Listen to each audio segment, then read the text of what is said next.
एमाने हेले बड़ मल्ली याकर महक केमती समाज में ये हम विषय प्राय 40-45 दृष्टिहीन विद्यालय अच्छी ता भर 17-18 स्कूल हाईस्कूल परिणत होती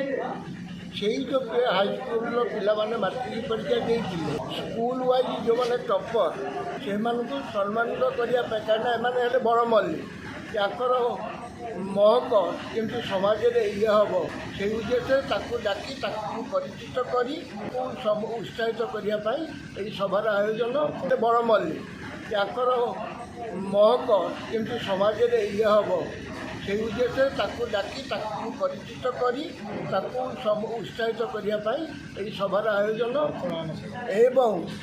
एवं जो मैंने दृष्टिहीन समाज दीर्घ दिन धरी कार्य कर सम्मानित कर उद्देश्य आज का कार्यक्रम।